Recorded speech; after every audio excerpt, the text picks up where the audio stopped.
welcome to Soul Quest. Today we have a really great guest, Shannon Jamail, and I will introduce her in a moment. I just wanted to make an announcement that I have a mastermind group coming up that I'm co-facilitating with my friend Tiana. We're really excited about this group. It's meant for entrepreneurs that use astrology and human design to help them in life decisions, business decisions, relationship decisions, whatever it may be. And it's a group of people coming together that are bringing different energy types, different experiences, and we're learning from each other, and we're teaching each other, and we're becoming each other's cheerleading team. It's like a dream team that we're trying to create, and we would love to invite you to fill out an application and join our mastermind group. It starts January 11th, 2024. Just a great way to level up your business and your personal growth as well for the year of 2024. So if you're interested, the link will be in the notes below.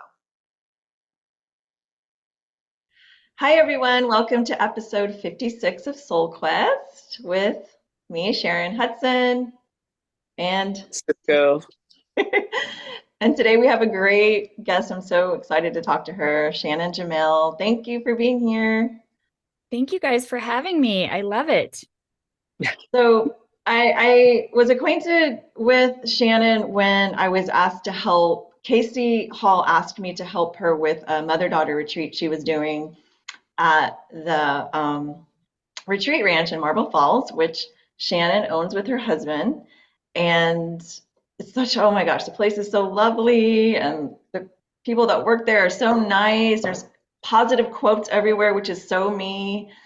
So I loved it so much. And then I picked up this book in the eating area, and I had no idea that she wrote it. I just started reading it at night, and I was like, oh, this is a good book. And then I realized, oh my gosh, this is the girl that owns this place. And so I bought it, and I read the rest of it. I just love it so much. And I mean, there's so many personal self-development, spiritual books out there, but every time I pick up one, I learn something new. And I learned a lot from you. And what I really love about it is it's so like clear and precise, and you use so many examples from your own life, which I appreciate because I learn best through other people's examples and other people's stories. And this is one of the reasons why we like to do this podcast, is to learn about other people and their experiences. Love it. Love it. Well, thank you. Thank you for that honor on so many levels. But yeah, I have to say, I totally agree with you. There are so many books out there, and each one I pick up, which I'm a avid consumer of books. You learn, even if it's one tidbit, that one tidbit is something that you could treasure and apply to your life. So thank you for that. Yes, totally. And I asked Shannon for her human design before we got on here, and she's a projector energy type, which I get along really well with. One of my best friends is a projector. Actually, two of my best friends are projectors. Projectors are known to really see the energy that's going on with people, so I appreciate that. And I just wanted to read a quote at the end of your book, and then I'm going to ask you some more questions about your book. And then Cisco, you can ask whatever comes to your mind, because I know I'm taking this over. Okay, I really like the end. I have it underlined. I underline and I take notes through books. So, life is a cycle of seasons. It is a continual return to grace. It is a living, breathing, moving energy mass that includes making mistakes and then dusting ourselves off and returning to surrender, trust, alignment, and choosing love again and again and again. Yes. I love it. Yes. There's not an end point. Yeah. I feel like there's such a misconception in our culture that we're going to either read a book or take a course or go on a retreat or whatever it is, and we're going to find the answer to all of our problems, and then we're done. And like, that's not how life works. And if it was, could you, let's just be honest for a minute. How boring would that be? Let's really, I mean, it'd be like, okay, well then that's it, because we actually grow, learn, and expand through challenges, through difficulties, through obstacles. That's how we grow as humans. And so there's not going to be an endpoint. All we can do is continue to evolve and change and learn, adapt, I like to say I'm writing my life in pencil. So like what works today may not work 5 years from now or 10 years from now.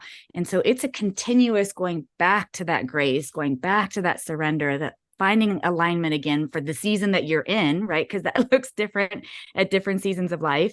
And then if you always are basing your decisions and your choices rooted in love, you typically will be on the right path, whatever that path looks like. Totally. Yes. I love it. Yeah. Cisco, you want to go ahead so I don't take over the interview? Oh, no, go ahead. I mean, I was going to ask you a question, but it can wait towards the end. But I just Okay. want to hear more. Want to hear more. Okay. Oh, wait. So, like I said, one of the things I really love about this book is all the examples from your life that you put in there. So, can you tell us a little bit about how it was growing up? You had a really challenging childhood. I did. I honestly can say I'm almost 50 years old now, and I honestly can say that I'm 100% grateful. So I'll share a little bit, but I don't want it ever to be today. It's not a woo story or a sad story or pity story at all. Because I truly I wouldn't have this ranch. I wouldn't have this space. I just wouldn't be the person that I am today. I don't even think I'd be a projector, despite it being based on all those, or would look different. Anyway, yeah, I mean, my birth parents, separated when I was 6 months old. And so I kind of bounced around, and on one side of my family, we'll just leave it at that. It was much more difficult, which was the primary side that I was on for quite a while. And there was a lot of abuse. There was physical abuse, there was sexual assaults, there was lots of drugs, just lots of challenges. I lived all over the place with people I didn't know, people I did know, all over. When I was 14, I actually dropped out of high school, and thought I was not going to go back to high school. Like I could do this life gig on my own. And I lived on the streets for a short minute too during that time, thinking that I didn't need anybody. And so I was lucky, or blessed that there were some people who put out a hand for me and said, this is not the way to go, or at least consider another way.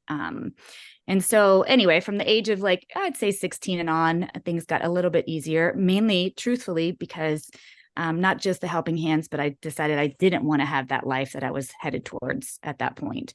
And so it changed from there. But yeah, I mean, up until that point, there definitely was I think now as a mother of 4 and a grandmother of 2 is wow. And my story is probably just, a scratch to maybe somebody else's story who has even more horrific experiences as, through their childhood, which is such a key development part of life. And so, I just think sometimes, wow, there's so much more going on out there than even my little story that I experienced as a child. So, but like I said, super grateful. I really am super blessed by those experiences. Truly blessed by those experiences. Yeah, that's great. I think that's the key to happiness in life is being able to look back and say, wow, I got through that. Wow, that was a challenge, and I got through that, and now here I am because of it. So I like to joke around with my kids. I'm like, I thought I knew it all, and I dropped out of school thinking I didn't need school or anything to that effect. And then I went on to end up getting my master's degree. And so it's just you just never know where life will take you. So just be open, just be open to where it could take you, and what you could experience. Sorry, my answering machine for the ranch is coming on. Oh, I miss answering machines. All right. Sorry about that. It's okay. Go ahead, Yeah. Cisco. I get where you're coming from. Totally. I dropped out of school my senior year, and I'm still in college. I was taking a course at a time, but I do many other things to keep me learning, growing. So I don't ever want to stop. People always want to get to that point, like you said earlier. I just want to I'm here. I made it. I found the answer. No, you got to keep going. You just have to, because that's what it's about. And that's what I'm about, basically. I just want to keep growing and learn. And I still make mistakes all the time. Yeah, of course. That's part of it. I think that's part of the journey. And by the way, I'm a big fan of like, if college is not your thing. Yeah, I say me that, too. I tell my kids that, I don't ever want, especially in the world we live in today, it's just you have so many more opportunities. You almost don't need a degree in some ways. And Yeah. I'm not anti-school, right? At all. I'm pro whatever path you choose. Yeah, And so that path doesn't have to look, there's not a traditional model anymore. I love higher education just to truly learn. And it doesn't have to be even at an institute. It could be through other channels or other ways, or there's all these different things. And so I just want to make that clear, because Yeah. even though I went on to get my master's degree, I don't, in today's world, I don't think that you have to go any traditional model. I think you literally can find what your heart is seeking, or what your calling is in so many different ways. totally. Yeah. Yeah, There's I so feel the many. same way. Yeah, there's so many subjects out there. College can't even provide those subjects for you. Like Yeah. what we're talking about today, like I want to learn more about human design and astrology. I mean, they are astrology, but human design, they don't teach that in college, Well, want to yeah, learn. it's not looked upon as a mainstream thing. There's But yeah, all this, I mean, I feel the same way. I got my master's and I loved it because I love to learn. But yeah, there's so many other things that I want to still learn, but I couldn't get a master's in it. So, well, tell us, I really like the chapter on abundance. Can you tell us the story, your abundance story that you talked about or you wrote about in there? Yeah. I'm thinking the story that you're talking about is when my husband and I were really literally on the brink of Yeah. bankruptcy, full and complete bankruptcy. And we've been there not just once, we've been there at least twice in our self-employed journey, because we dream big, we go big, which if you're going big, you can lose big. And we both made the commitment early on that that's okay. He didn't grow up as destitute as I did. When I say I was poor, we were below poverty level. But the point being is that neither one of us grew up wealthy or with money or with the whatever. Like, that's not the lifestyle we grew up with. Not that we're not trying to aim for it, but I'm just saying that's not the lifestyle we grew up with.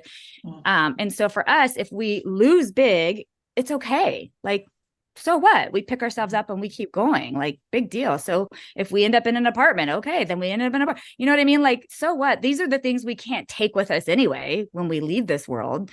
And so as long as we're enjoying the journey, even if it means losing big, then okay, what did we gain out of that? What did we learn? What could we do differently? And so to me, if you have that mindset that it's okay, whatever the result is okay, you're opening yourself up better to receive. And so otherwise you are in the mindset of it has to be this way. And you're in a lack mindset of I can't lose that money, or I can't lose that business, or I can't lose whatever. If you are in that mindset, that's a scarcity lack mindset. And that means you're closed off to receiving versus opening up. There's two different, approaches as at least as an energetic level. And we both have been very open to receive, and knowing that at any moment you could lose, and that's okay. Lose being financially. I don't feel like we actually lose anything. And so we live that way now. Even to be very, very open and honest, even with the ranch. I mean, we bought the property when we both were employed and making very good money. And then COVID hit, literally after we signed all the paperwork and we were a closed deal, and we both immediately became unemployed. Both of our jobs are public jobs. And so we were self-employed, unemployed, which, by the way, that's not good. Yeah. And so we have extended ourselves beyond what we ever thought we would, as far as loans and depleting savings and depleting all the things in order to open this, just knowing that this is where our heart is. And if it were to quote unquote fail, or if we were to have to go bankrupt in the process, well, we wanted to build it and this is where we wanted to be. And we'll learn from it and we will keep on going, or we're going to be incredibly expansive and fruitful. I'm also a big believer in, I know, especially in the spiritual world, people are like, oh, money's evil, or even like, don't feel like that there should be like a wealth mindset. And I disagree. I feel like money is an energetic exchange. The more money my husband and I make, yes, we can bless ourselves and our family, but we also get to bless other people even more, right? And so we offer more scholarships to our retreats. We do more donations. We bring on more staff that we can bless. Like, I feel like people have the wrong mindset sometimes when it comes to money. And so if you have a right mindset, which if you don't, you want to work on that. You have the right mindset about money, and then you have an open energy for receiving energy about money, about business, about whatever it is that you're putting your heart into, then you're setting yourself up for an abundance mindset. But at least that's our opinion, and that's worked for us so far. And yes, each time we've like, it's been like, okay, I each time that's happened, we saw ourselves shrinking, our mindset shrinking during the process. And then it was like, as soon as we're like, shit, we have been doing this wrong. We switched the wrong gear on. We've been thinking about us in a lack mindset. As soon as we surrender that and say, nope, we don't have a lack mindset. Whatever it is, that's when things go, back to the track in a good way, back on track in a good way. And so anyway, so that's probably a very long-winded answer to your question. No, I loved it. Every word. Yeah. I love it. Yeah, I agree. I feel like we look at money as, a lot of people that have grown up without money look at it as, when I get money, I'll be that rich, snobby person or whatever. And I grew up, my parents were more well off than most of my friends. So I always had a fear of people thinking that way of me. And so that's one of my money blocks that I work on. But yeah, the more money we have, the more we can help people. And that's something that we should all focus on. It's not about, money for ourselves. Of course, we want to have great things for ourselves, but also when we have all that money, we can actually help more of the world. Like I had a friend that was going through a hard time and she was asking for donations, and I wanted to have that extra money to be able to help her, and that's one of the big reasons, to get wealthy and to have abundance. It really, really is. I mean, I love nice things. Listen, if I'm going international, here's my bougie side. If I'm going international, I'm either going first class or I'm not going. Okay. Like that's about it. And I'm okay with not going. Like, it's fine. We don't have to go. But if I go, I'm going first class. But at the same time, like, I can't take any of these things, like we mentioned, with me, but I sure can take into my soul, into the next phase of this life that we have. I can take all the good acts that I did, all my giving, the space that I held, the people I might have lifted up. I can take that with me. It's inside of me. And so, yeah, the more we can do for others with our wealth, with our abundance, the better. And then the universe is so fucking cool that it will keep coming, right? Like the more you give, the more that keeps coming anyway, so that you have even more to give. Like, it's really kind of cool how that works. Yes, it is so cool. Yeah. So can you tell us how you ended up where you are now at the retreat ranch? Yeah, that's what I want. Yeah. So my path has been Willy Wonka, as far as I did, corporate for a really long time, which I gained valuable stuff there. And then I started and opened a chain of children's art studios. We're serial entrepreneurs, by the way. And while we owned the art studios, we also owned a chain of dry cleaners. And then during that time, my master's degree in mental health, clinical mental health, because I knew I grew up in that way that we talked about, but I also struggled. Part of it was from the trauma of my childhood, but also there's some genetic components. And I struggled greatly with anxiety, like over the top with anxiety. And so my mind, I'm like, I'm going to go to school. So not only I could help people, but I can cure myself.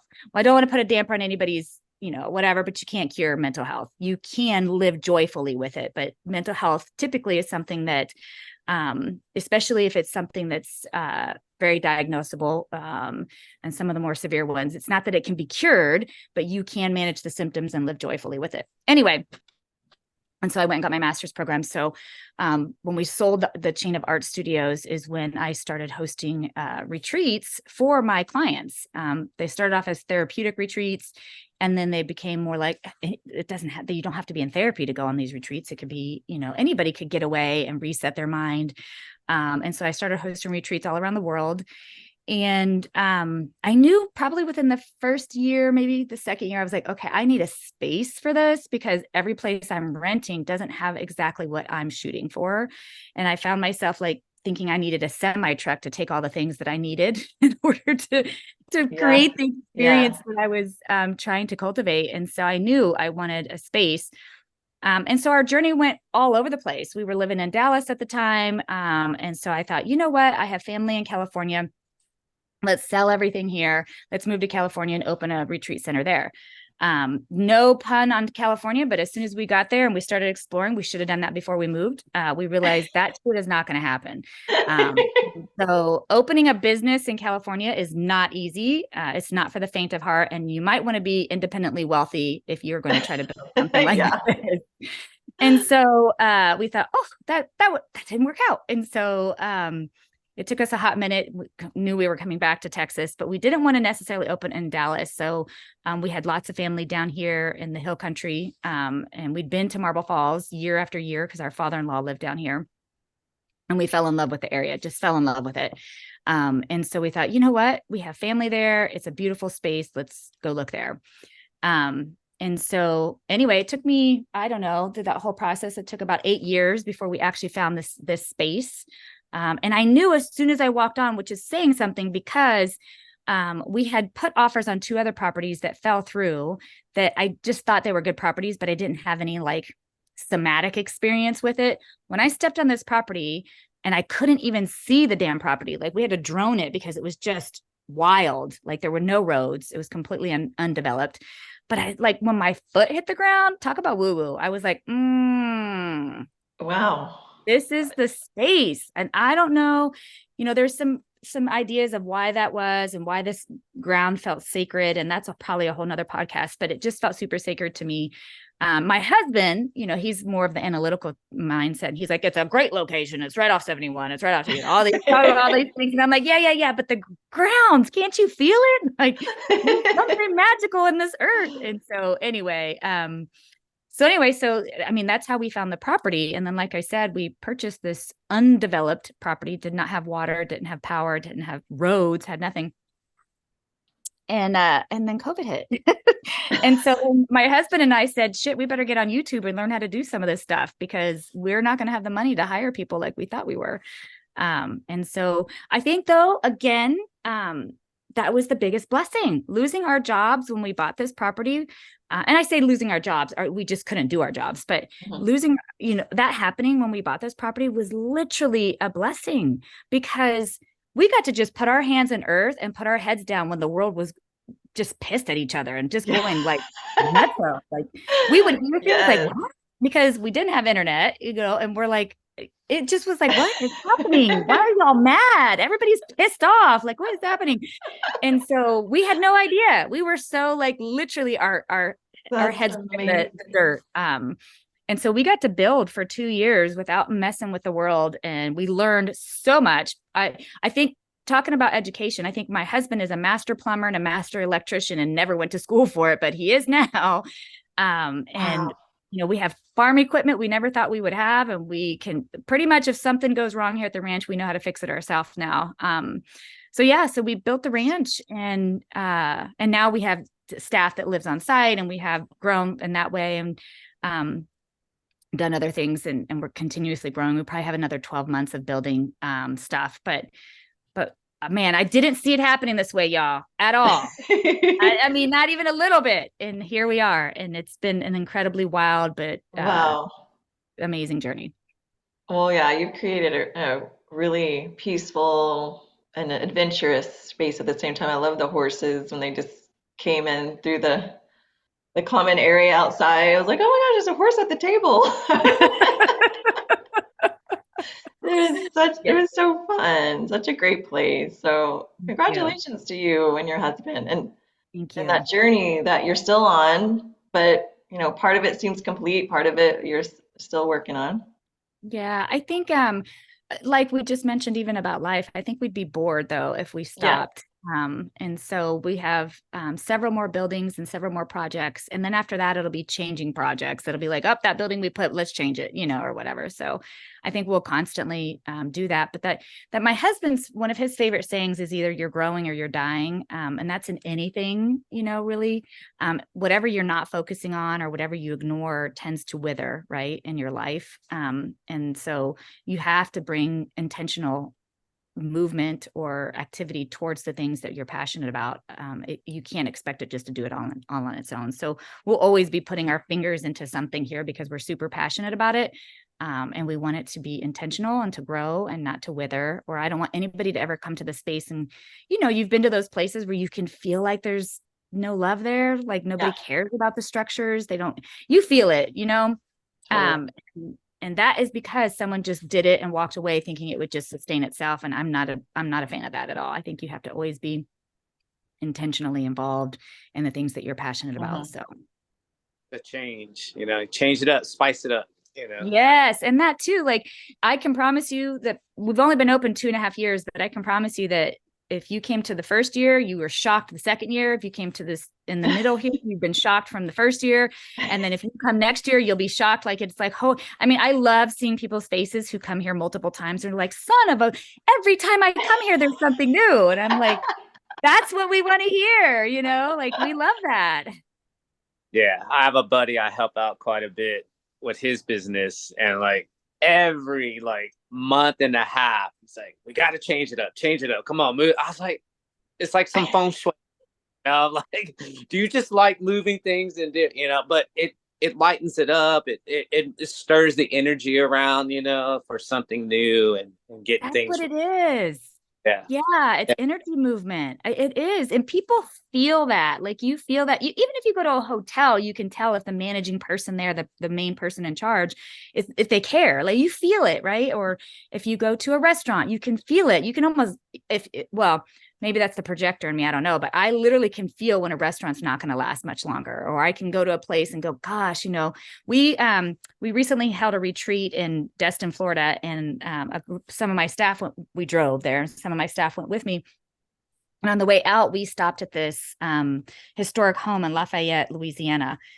And it was this gorgeous house and property. But when we walked in, even the other ladies with me were like, oh, this house is not loved. Like, you could just feel it. I could feel the fact that the house was not loved, that it was just being used as a mode to generate income and not taken care of in such a way that it deserved to be for being, 150 years old or whatever. So anyway, the point is that you can feel it. And so, the movement creates energy. It creates space. It just is like, I don't know. It's just, you can feel it. And that's what we feel like we do here. My whole staff is very involved in creating spaces and continuous movement here at the ranch. Yay. You can definitely feel it for sure. Yay. Cisco, do you have any questions before we wrap it up? Actually, I was just wondering if your husband's related to the Jamails here in Houston. Do you know? He is. He is. But he likes to say he's on the Poe side. You'll hear him say he's on the Poe side. Because there definitely is two strands that came from Lebanon. They're from Lebanon, and they came here, and then one went this direction, and then his side went this direction. He likes to say. And the side that's in Houston, like, they have I forget, this is going to be terrible, but there's a football stadium down there that's like the Jamail Stadium. And if you ever heard the story of Joe Jamail, who was the famous lawyer that won that Exxon spill thing, yes, that's all his family. But he likes to always be like, but they wouldn't know who I am. Oh my gosh, that's funny. He was asking me that last night. I was like, I don't know. I don't know who they are. They actually do all know each other, and they do this giant Jamail reunion like every 5 years. It's pretty cool. Oh, fun. But yeah, he's got tons and tons, even close family. He's got tons of close family in Houston. So yeah, I've heard a lot of stories about that family just working in downtown. So like, I was like, oh, Jamail, they must be related to the Jamails. I'm willing to bet they are. Yeah, there's a construction company down there. There's just all painting company, a landscaping company. Like, there's all different ones, and they're all the same family tree. Yeah. Fun. That's so cool. I It feel is. like there's so many questions I want to ask you. We could go on and on for hours. Um, but I know you have your other book, The Retreat Playbook. Is that what it's called? The Retreat Leaders Playbook. Yes. The Retreat Leaders Playbook. I did order it. I haven't started it. And I know you have online courses. And what else Yes. do you have going on? Yeah. So the Retreat Leaders Playbook, that's kind of like a very large, high level overview of how to host retreats. And then there's an online course for that takes it really deep and has templates and all kinds of stuff. And then I have another online course. It's called Yoga for Stress and Anxiety. It's probably one of my more passionate courses. It's just a love course for me. And it has tools, flows, meditations, tips, activities to help with anxiety and stress, and even a little section on depression. And then we have, of course, our 200-hour yoga teacher training course that you can do 100% online or do part of it online and part of it here at the ranch. Or you could come join us for a retreat here at the ranch. We'd love to see you. Cool. Lots of good Cool. stuff. And Oh, we'll link all of that in our comments or description. We have this on audio, but I stopped uploading audio about maybe 4 episodes ago, and I just have been concentrating on YouTube because I only have so much energy. So this will definitely be on YouTube and eventually one day be audio. Yes, yes. No, I totally get that. I have my podcast that I've had for 5 years, and it's gone through so many different, just like we talked about, it's grown through the seasons of my life too. And it's one more thing that takes energy, and you have to decide, where exactly you'll put that energy. So yeah, I Yeah, get. yeah, totally. And as a projector, I'm a manifester, so we don't have that built-in energy system like Cisco does. So it's great to partner with him on that and get some energy from him. That is so So, smart, though, is to know that, like my team, there are different aspects that they have better strengths than I do on things that, and it's not, I'm a big thing. One of my things is I don't want to have to be strong in this area. I want to be strong where I'm strong and let yeah, somebody else that's strong in that area flourish. You know what I mean? And then let's partner together. And so that's so smart to do that. totally. Yes. The older I get, the more I realize, coming together and collaborating is so important. Yes, agreed. Well, thank you, Shannon. Is there anything else you want to share? Like, what's something you do on a daily basis that helps your mental health, your spiritual health, anything like that? Yeah, I mean, my biggest thing is my morning routine. I would say is probably my most. It's a non-negotiable. And it's a simple one. I start off right when my eyes open before I touch anything. I do not touch your phone, y'all. When your eyes open, do not touch your phone, because you're right away you're putting yourself to be responsive to someone else's life rather than putting yourself first. You've got to start and end with you. So don't do your phone when you first wake up, and don't do your phone right when you go to bed. Anyway, and so the first thing I do is a prayer, and it's a gratitude prayer. And then I do my morning routine, which is a short yoga flow. Sometimes I'll add in weights or I'll add in a spin. I have a sauna that I do my 20 minutes in my sauna, and then I do an ice bath. And then the last thing, that part of my routine that I do is I put my hands in my garden. Sounds super cheesy, super, No, I love it. Yeah. but my garden's right by my house. It's a guest garden too. Anybody can come to the garden, but I go in and I just put my literally, which is why I can never have nice nails. I put my hands right into the earth, and I allow it to kind of right. infuse with me. And I pick out some weeds and send some love to my things that are growing, and then I start my day. I love it. It's very similar to mine, except for mine is the ice bath and the sauna. You might want to try it. I Uh, know. I should try it one day. yeah, try it. If Want to you go to do, your you could either hate it or you'll get addicted to it. Yeah. I tried it in Canada, the hot cold, and I was like, this is amazing. And plus, it's so good for your immune system. It's super good for your immune system and cardiovascular and your nervous system. I mean, it's got all those things too, but you probably either love it or hate it. I don't think most people go into it going, I hate it, and then they end up loving it. Yeah. I don't know if that happens. I'll try it one day. I know Cisco would love to do that. yeah. Still waiting to do it one of these days. But I You can do do it here at the ranch. I do. Oh, yeah, for sure. I got to come out and visit. So, but That's a yeah. great one. Even a cold shower. I tell people if you start off hot and do your things, wash your body, your hair, whatever, and then if you could be under the cold shower, even if it's just for like 30 seconds. Oh, it's an awakening. You're just like, It is. I tell oh, people it's better than an espresso shot. And so yeah, it's good stuff. yeah. Uh, Cisco's eyes. Yeah, I need that. I, for sure. Awesome. Well, thank you so much, Cool. Shannon. It's great to Thank visit. you I hope I can come guys. out to the retreat ranch, at a retreat, maybe host a retreat one day. That We'll would be amazing. see. I want to That would be learn from you. amazing. Thank you guys. And Cisco, hopefully I'll meet you in person and I appreciate y'all. Yeah. Thank you so much for this time, for your time. Absolutely. Thank you guys. She's so amazing. I really love her energy. And I knew when I read that book, I just felt so drawn to her. Like there's so many similarities in the way that she perceives life to how I perceive life. And so I really felt like I want to have a conversation with this woman and learn more about her journey. So I'm so glad that I asked her and I got her on here. Yeah, definitely.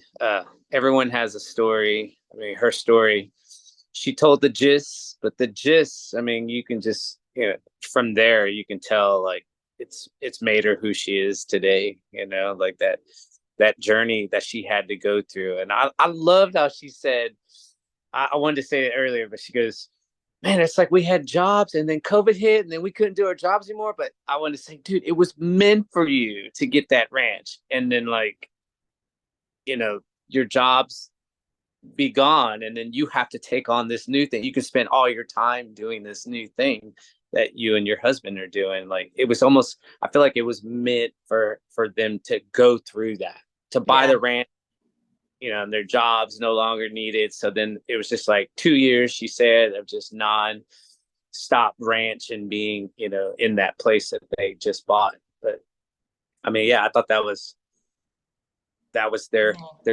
path. Yeah, so many very helpful stories she has to share, and she's helped so many people. Yeah, I want to go there. So maybe Yeah, we can. it's so you'll love it's like I just love like looking in the mirror and it'd be like, you are so beautiful. There'd be like a quote there, there's a quote everywhere, like quotes everywhere, and you know how I love quotes. So I was just like, oh, I love this, I love this. It was just feeding my soul. And then the Yeah. horse, animals, nature, and it's a really cool place, and I hope to go back one day. I will go back one day, work it out. Well, I'll come So with you. yeah, And and we'll go together. sometimes I didn't ask her this, but sometimes they do have um, times when you can just rent it. I think in between retreats. I didn't ask her about that, but I believe you can. Oh, So, well, good well, job. cool. Yeah, good job. You too. You're so Been a good at. while since we keep having these long spaces in between because me manifester, it's hard to keep up the energy of it. But hopefully we'll have our next one soon. Sooner, Yeah, sooner rather than later. cool. Thank you, everyone, for tuning in. Thank you, And everybody. on the And we next would one. love for you to like, subscribe, share with a friend. It really helps us out and helps the world out, not just us. Because when you share, people hear the stories of our guests and that could help them. Yes, indeed.